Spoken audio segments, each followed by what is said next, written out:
అనుదినమన్న శ్రోతలకు మన ప్రభువును రక్షకుడై ఉన్న యేసుక్రీస్తు యొక్క సరిసాటి లేని మహా గొప్ప పరిశుద్ధమైన నామమునందు శుభములు. నేడు 2026 సంవత్సరం జనవరి మాసము 29వ తారీఖు గురువారం నాటి ధ్యానాంశము వంచనతో కూడిన హృదయము.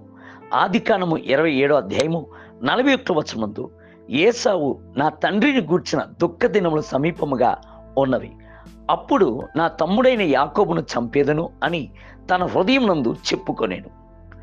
ఏసావు తన యొక్క ఆత్మీయ పోరాటమునందు పరాజయము పొందుటకు ఒక కారణము తన యొక్క మనస్సునందు ద్వేషమును, వైరాగ్యమును, పగ తీర్చుకున్న వల్లని వంచనను కలిగి ఉండెను.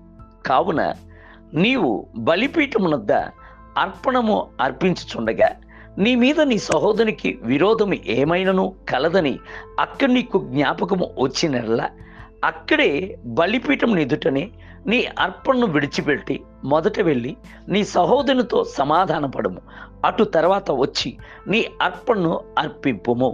మత్తయి సువార్త 5వ అధ్యాయము 23 మరియు 24 వచనములు. మీలో ఎవడైనను దేవుని కృపను పొందకుండా తప్పిపోవునేమో అనియు చేదైన వేరు ఏదైనను మొలచి కలవర పరచుట వలన అనేకులు అవిపవిత్రులై పోవుదురేమో అనియు ఒక పూట కూటి కొరకు తన జ్యేష్ఠత్వపు హక్కును అమ్మివేసిన ఏసా వంటి భ్రష్టుడైనను వ్యభిచారి అయినను ఉండునేమో అనియు జాగ్రత్తగా చూచుకునుడి. హెబ్రీయులకు రాసిన పత్రిక 12వ అధ్యాయము 15 మరియు 16 వచనములు.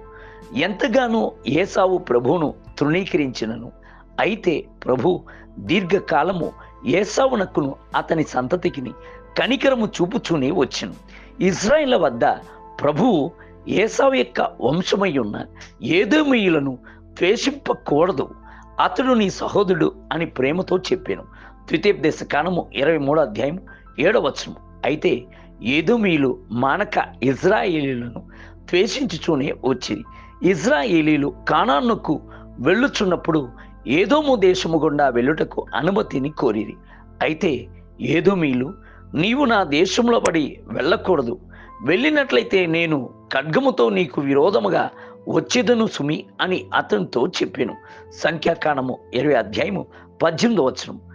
ఏరోదు యొక్క వంశమును పరిశీలించి చూచుచున్నప్పుడు అతని తండ్రి ఏసావు యొక్క వంశము గుండా వచ్చిన ఏదోమీయుడు అను సంగతిని గ్రహించవచ్చును.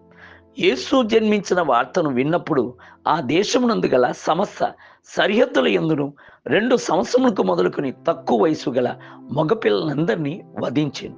మత్తయి సువార్త 2వ అధ్యాయము 16వ వచనం. అదే విధముగా యేసు యొక్క శిష్యుడై ఉన్న యాకోబును ఖడ్గముతో చంపించెను. చివరి వరకు దేవుని యొక్క పరిచర్యలను ఎదిరించి నిలబడిన వాడు ఈ ఏరోదు. అపోస్తల కార్యం 12వ అధ్యాయం 1 మరియు 2 వచనములు. ఏసావు యొక్క సంతతిపై ప్రభు యొక్క భయంకరమైన శాపము వచ్చెను. వారు చివరి వరకు ప్రభు వద్దకు తిరిగి రాలేదు, పశ్చాత్తాపము పడనూ లేదు, మారు మనసు పొందనూ లేదు. కావున ప్రభు ఏసావు యొక్క సంతతిని భూమి మీద ఉండకున్నట్లు నశింపజేసెను. నేడు లోకమునందు ఏసావు యొక్క సంతతి కనబడటలేదు. దేవుని బిడ్డలారా, మీకు అటువంటి హృదయము ఉండినట్లయితే నేడే మారు మనసును పొంది ప్రభు వద్దకు తరలిరండి. నూతన హృదయంతో కొత్త సంవత్సరంలోనికి ప్రవేశించుడి.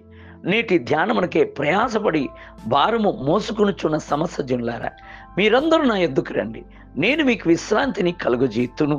మత్తయి సువార్త 11వ అధ్యాయం 28వ వచనం. నేటి వేద పఠనము ఉదయం నిర్గమకాండము 21 మరియు 22 అధ్యాయములు. సాయంత్రం మత్తయి సువార్త 19వ అధ్యాయం. ప్రభు మిమ్ములను దీవించునుగాక. ఆమేన్.